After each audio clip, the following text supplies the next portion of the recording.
سبحانك لا علم لنا إلا ما علمتنا إنك أنت العليم الحكيم. الكتاب الرابع الصوم. دا څلورم کتاب دا په دې کتاب کې او دا کتاب بیانولو د صوم د روزې د احکامو په بیانولو کې ده. د روزې به اول تاسو ته تعریف وکړي چې روزه څه ته وایي. دا صوم د عربي لفظ ده کنه، پښتو کې مونږ تاسو روزه ورته وایو. صوم په لغت کې وایي مطلق معنی کېدو ته، له هر شي نه معنی سي چې تاسو وایي په عربي کې صوم. له خبرو نه معنی کېدل، له خوراک نه معنی کېدل، له عمل نه معنی کېدل، له هر شي نه معنی سي چې تاسو وایي په عربي کې صوم. او د شرع په اصطلاح کې صوم وایي قصدن د شرمګاه له شهوت نه منې کېدل او ګیډې ته یا د ګیډې په معنا چې شدي در شکم یا به معنا شکم چیزی است د او داخل کردن از این چی شوی منع شوی. از صبح صادق تا شام این در شریعت چی میگه؟ صوم میگه. په شریعت کې صوم چی شته وایي؟ قصدن له سحر نه له صبح صادق نه تر غروب آفتاب پورې د شهوت د خپل شرمګاه له شهوت نه منې کېدل قصدن، او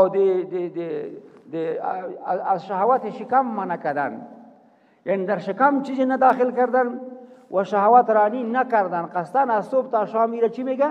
ایره میگه صوم. شما کلتان یاد بگیرید صوم در لغت میگه مطلق معنی شدن، اگر گفتن باشد یا از عمل باشد، هر عملی که باشد. لیکن په شرع کې له صبح صادق نه راړولې تر غروب آفتاب پورې د خپل شهوت له پوره کولو نه منع کېدل او خېټه ته له هر شي نه د داخلولو نه منع کېدل تر ماښامه پورې په نیت د عبادت، په نیت د قبلولو د امر د الله او په نیت د دې چې الله ته ځان څنګه کې نږدې کړي. دقه ته وایي روزه. انشاءالله ایره خو فهمیدن کولی تعالی. اوس راسه روزه څه شی ده؟ ما ته ګورئ روزه تنها عادي فرض نه ده. ما تاسو ته ویلي روزه څه شی ده؟ د اسلام د ارکانو نه یو رکن ده. او څوم رکن ده؟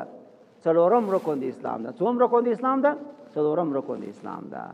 او روزه په قرآن هم ثابته ده، په حدیث هم ثابته ده، او په اجماع امت هم څنګه ده؟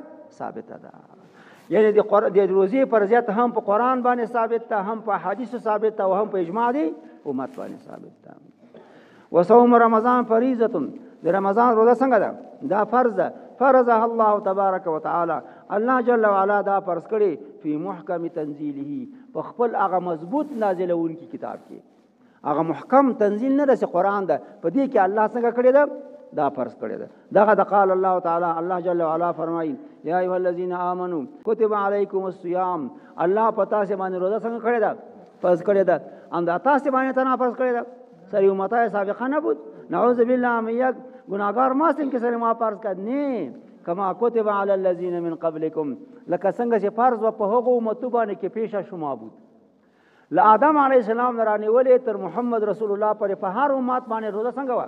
فرض وه، خو په مختلفو اوقاتو کې په مختلف انداز کې. دغه رقم چې د رمضان میاشت یو میاشت دا تنها په دې امت باندې ده. روزې په ټولو امتو باندې ګوري غوږونه خلاص کوي، خو په مختلف انداز کې په مختلف اوقاتو کې. د کې ډېر تفصیل د نه شم کولای، بیا زموږ درس ډېر وروسته پاتې کېږي. په مختلف اوقاتو کې په مختلف انداز کې، چا باندې یوه ورځ، چا باندې یوه هفته، چا باندې یوه میاشت، چا باندې څومره مختلف انداز کې.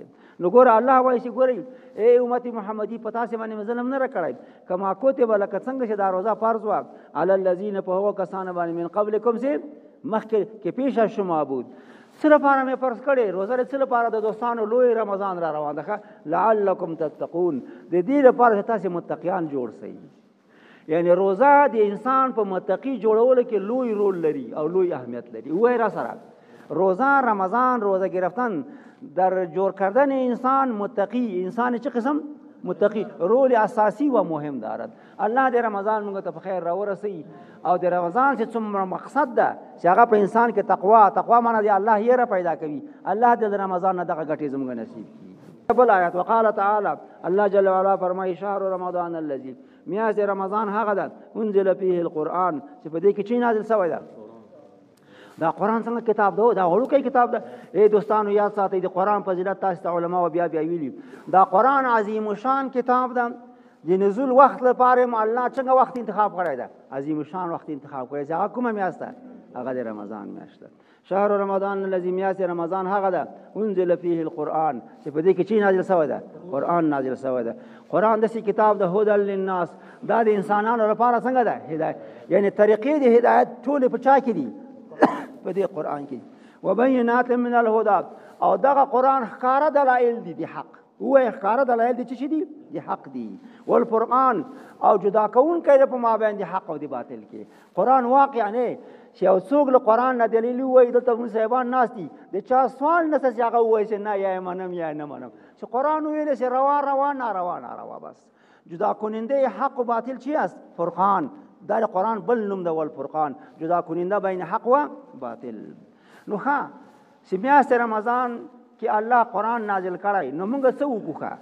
فمن شهد، هغه څوک چې حاضر شو، منکم له تاسې نه، الشهر دغه میاشتې ته یو دوه درې ورځې پاتې دي، یا کسی که شما به می ماه حاضر شد، یعنی این ماه برش رسید، فلیصم، سیکون قاطع حکم است، دلیل ما چی بگیرد؟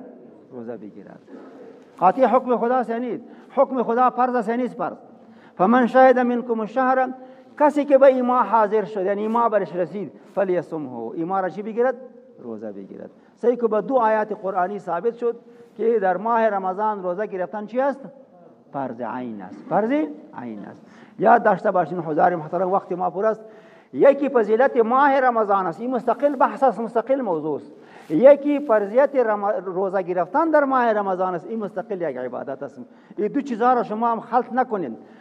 فضیلت ماه رمضان این وقت و فضیلت روزه گرفتن در این ماه، این دو چیز است. اینجا حال بالفعل فرضیت روزه ماه رمضان بر شما و بر ما شما شد ثابت شد چې په دې میاشت کې روزه نیول شوی دي فرض دي. سبب ان شاء الله احادیث هم په دې باره کې وایي، اجماع به مو وایي.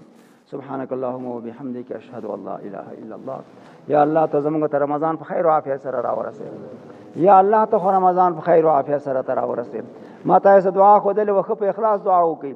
یا الله موږ ته رمضان په خیر او عافیت سره راورسې، او زمونږ او د رمضان په مابین کې، زمونږ او د رمضان د حقوق د ادا کولو په مابین کې یا الله هیڅ قسم مشکل نه پیدا کوي.